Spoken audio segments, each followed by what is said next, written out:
120 शब्द प्रति minute. Dictation शुरू होगा 5 सेकंड बाद। स्टार्ट। यहाँ पर ऑक्सफोर्ड विश्वविद्यालय को संबोधित किए गए भाषण के अंश दिए जा रहे हैं। वह कोलंबिया की साधारण लड़की है।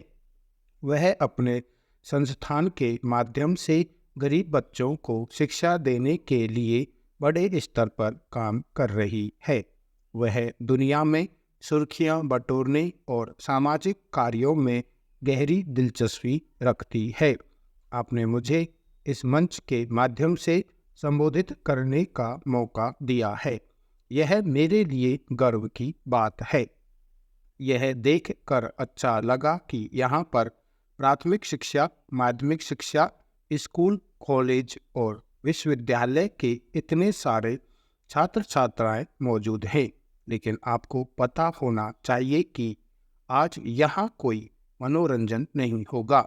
मैं आपको कोई गीत सुनाने वाली नहीं हूँ, न ही वहाँ कोई नृत्य होगा। हम यहाँ सामाजिक मुद्दे पर बात करना चाहेंगे। हम कलाकार लोग बहुत कल्पनाशील होते हैं। मैं यहाँ आ रही मेरे मन के अंदर तरह तरह के ख्याल आ रहे थे। मैं सोच रही थी कि पहले यह दुनिया किस प्रकार की थी, आने वाले 50 वर्षों में किस प्रकार की होगी, नहीं कहा जा सकता।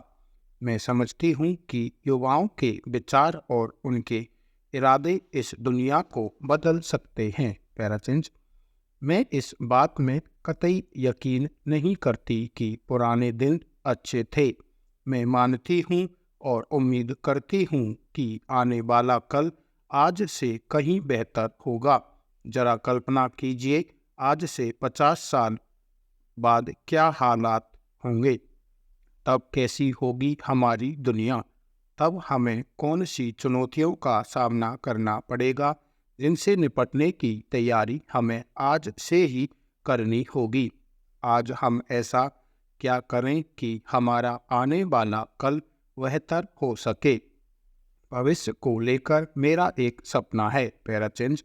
मैं चाहती हूँ कि समाज के हालात को सुधारने के लिए जो कुछ करना है उसे जल्दी किया जाए। जो लोग कहते हैं कि मेरे अंदर धैर्य नहीं है, हाँ, मैं मानती हूँ कि लंबा इंतज़ार नहीं कर सकते। जो करना है उसकी शुरुआत आज ही करनी चाहिए। हम शिक्षा का प्रसार चाहते हैं, यह हमारा संकल्प है। मैं मानती हूँ कि शिक्षा समाज के हालात बदलने का सबसे कारगर जरिया है। शिक्षा के जरिए हम दुनिया की सूरत बदल सकते हैं। ऑक्सफोर्ड संस्थान इस महान कार्य में अहम भूमिका अदा कर सकते हैं।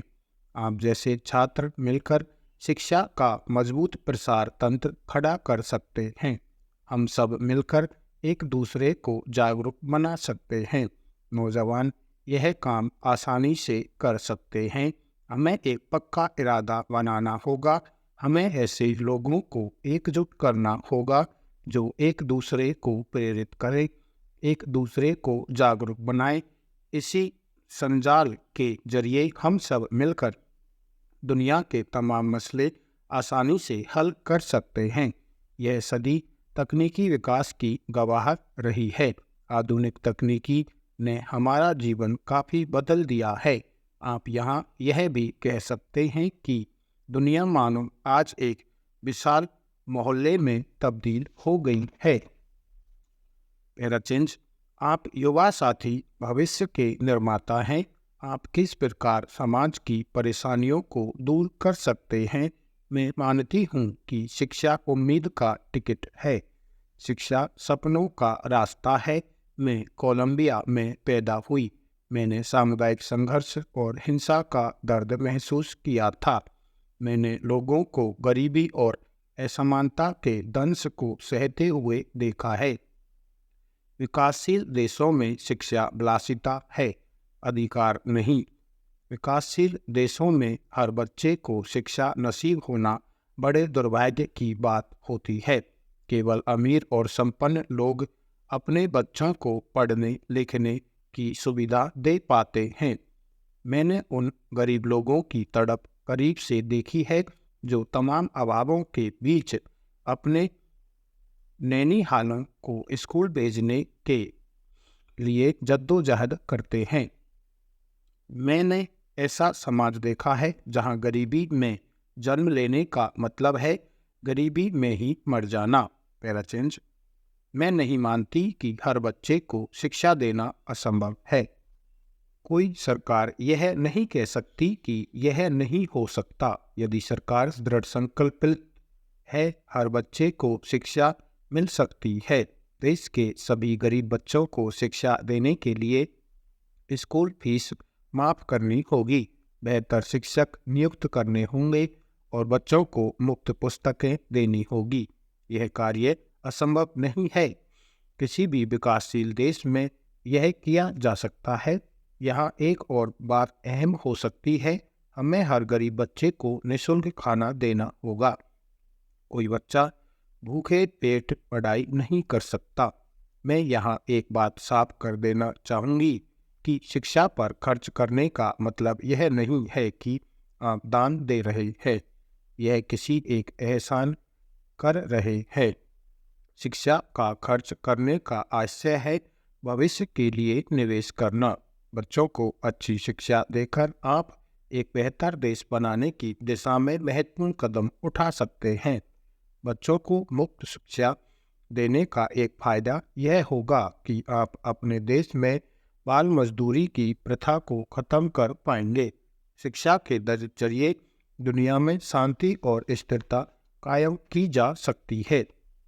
तंगी और बदहाली में जी रहे बच्चों के गलत रास्ते पर जाने की आकांक्षा कहीं ज़्यादा होती है। आतंकी संगठन उन्हें लालच देकर बहका सकते हैं, वे नशा और अपराध की दुनिया में जा सकते हैं। बच्चों को स्कूल भेजकर हम उन्हें ऐसा करने से रोक सकते हैं। मैं चाहूँगी कि शिक्षा हमारे विश्व शांति के मिशन का हिस्सा हो।